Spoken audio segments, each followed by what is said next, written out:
ಆತ್ಮೀಯ ಹೇ ಸೀತಾರಾಮ್ ವೀಕ್ಷಕರೇ, ನಾನು ನಿಮ್ಮ ವೈಎಂಐ ಅಥವಾ ಮಲ್ಲಪ್ಪ ಜೋತಾವರ್. ಈ ದಿನ ಏನು ಮಾತಾಡೋದು ಜೊತೆಗೆ, ಸೋರುತ್ತಿಹುದು ಮನೆಯ ಮಾಳಿಗೆ ಅಜ್ಞಾನದಿಂದ. ಇದು ಯಾರು ಕೇಳಿಲ್ಲ ಕರ್ನಾಟಕದಲ್ಲೇ? ನಮ್ಮ ಶಿಶುನಾಳ ಶರೀಫರದ್ದು ಜೊತೆಗೆ ಅಶ್ವತ್ಥರವರು ಧ್ವನಿ ಕೊಟ್ಟಿದ್ದನ್ನು. ಈ ಸೋರುತ್ತಿಹುದು ಮನೆಯ ಮಾಳಿಗೆ ಅಜ್ಞಾನದಿಂದ ಒಂದು ಆಧ್ಯಾತ್ಮಿಕ ದೃಷ್ಟಿಯಲ್ಲಿ ಹೇಳಿರ್ಬೋದು, ಮನೆ ಸೋರುವನ್ನು ಹೇಳಿರ್ಬೋದು, ಬಡತನ ಬಗ್ಗೆ ಹೇಳಿರ್ಬೋದು. ಈ ಒಂದು ಬಡತನದ ಕುರಿತ ಬಡದೇಶದ ಶ್ರೀಮಂತ ಸಂಸತ್ತು 970 ಕೋಟಿ ರೂಪಾಯಿಗಳು ಖರ್ಚು ಮಾಡಿ ಸೆಂಟ್ರಲ್ ವಿಸ್ತಾರ ಅಂದರೆ ಅದಕ್ಕೆ ಆ ಯೋಜನೆಗೆ 20,000 ಕೋಟಿ ರೂಪಾಯಿ ತೆಗೆದಿಟ್ಟು ಅದರಲ್ಲಿ 970 ಕೋಟಿ 71 ಕೋಟಿ ಅಷ್ಟು ಖರ್ಚು ಮಾಡಿ ಈಗ ಸೋರಾಗತ್ತೈತೆ. ಸೋರುತ್ತಿಹುದು ದೇಶದ ಸಂಸತ್ತು. ಏನಪ್ಪ ಇದ್ಯಾಕೆ ಹಿಂಗೆ ಆಗ್ತಾ ಇದೆಯಲ್ಲ? ನಾವು ಕಳೆದ 10 ವರ್ಷಗಳಲ್ಲಿ 2014ರಿಂದ 2024ರವರೆಗೆ ನಿರಂತರವಾಗಿ 100 ಲಕ್ಷ ಕೋಟಿ ರೂಪಾಯಿಗಳನ್ನು ಈ ಮೂಲಭೂತ ಸೌಕರ್ಯಗಳನ್ನು ಅಥವಾ ಇನ್ಫ್ರಾಸ್ಟ್ರಕ್ಚರ್, ರೋಡ್ ಮಾಡೋದಾಗಿರ್ಬೋದು, ರೈಲ್ವೆ ಮಾಡೋದಾಗಿರ್ಬೋದು, ವಿಮಾನಗಳು ಆಗುವಂಥ ನಿಲ್ದಾಣಗಳು ಮಾಡೋದಾಗಿರ್ಬೋದು, ಬಸ್ ನಿಲ್ದಾಣಗಳು ಮಾಡೋದಾಗಿರ್ಬೋದು, ಇನ್ನು ಇಂಥವು ನೀರಾವರಿ ಬಗ್ಗೆ ಆಗಿರ್ಬೋದು, ನೀರಿನ ಹಾದಿಗಳ ಬಗ್ಗೆ ಆಗಿರ್ಬೋದು, ಶಿಫ್ಟಿಂಗ್ ಆಗಿರ್ಬೋದು, ಎಲ್ಲ ಕಡೆಯೂ ಪೋರ್ಟ್ ಆಗಿರ್ಬೋದು. ನಾವು ಕಳೆದ 10 ವರ್ಷಗಳಲ್ಲಿ 100 ಲಕ್ಷ ಕೋಟಿ ರೂಪಾಯಿಗಳನ್ನು ಅಲ್ಲೇ ನಾವು ಹೂಡಿದ್ವಿ. ನಾವು ಖರ್ಚು ಇದು ಮಾಡಿದ್ದಕ್ಕೆ ನಮ್ಮಲ್ಲಿ ಕಾಗದದಲ್ಲಿ ರೆಕಾರ್ಡ್ಗಳಿದ್ದಾವೆ. ಆದರೆ ವಾಸ್ತವವಾಗಿ ಹೋದಾಗ ಏನಾಗ್ತದೆ? 970 ಕೋಟಿ ರೂಪಾಯಿಗಳ ಸಂಸತ್ತು ಇದು ಒಂದು ಜಗಮಗಿಸ್ತಾ ಇದೆ ಸಂಸತ್ತು. ಅದು ಸೋರ್ತಾ ಇದೆ. ಫುಟೇಜ್ ನೋಡ್ರಿ, ಸುಮ್ಮನೆ ಜಸ್ಟ್ ಇದೊಂದು ಫುಟೇಜ್ ನೋಡ್ಬಿಡ್ರಿ, ಗೊತ್ತಾಗ್ತದೆ ನಿಮ್ಗೆ.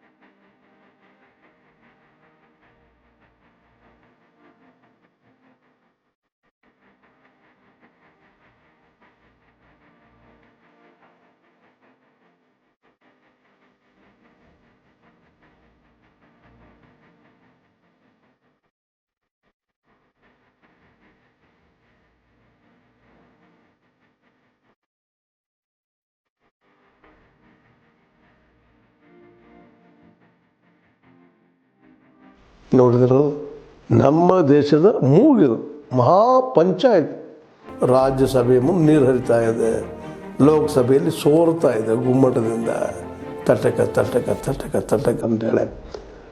ಇದು 970 ಕೋಟಿ ರೂಪಾಯಿಗಳ ಖರ್ಚು ಮಾಡಿದಂಥದ್ದು. ಅಂದ್ರೆ ದುಡ್ಡನ್ನು ಸುರಿದ ಅದ್ರ ಮೇಲೆ.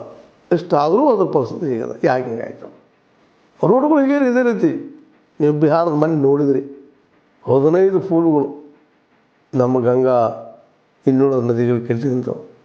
ದಡ ದಡ ದಡ ದಡ ದಡ ಬಿದ್ದೋದು. ಅಷ್ಟೇ ಆಗ್ರಿ, ಬಾಂಬೆದ ಎಷ್ಟು ದೊಡ್ಡದ ಒಂದು ವಾಜಪೇಯಿ ನಮ್ಮ ಸಮುದ್ರದ ಮೇಲೆ ಸೇತುವೆ ಕಟ್ಟಿದ್ರು. ಅದರ ಆರಂಭದ ಏನಾಗಿದೆ ನೀವು ನೋಡಿದ್ದೀರಿ. 1-2 ಪಟ್ಟಿ ಮಾಡೋದು ಇದನ್ನು. ಅಂದ್ರೆ ಸ್ಮಾರ್ಟ್ ಸಿಟಿ ಬಂತು, ಇನ್ನೊಂದು ಬಂತು, ಡೆವಲಪ್ಮೆಂಟ್ ಬಂತು. ಎಷ್ಟು ನಾವು ಈ ಒಂದು ಮೂಲಭೂತ ಸೌಕರ್ಯಗಳಿಗೆ ಖರ್ಚು ಮಾಡಿದ್ದೀವಿ.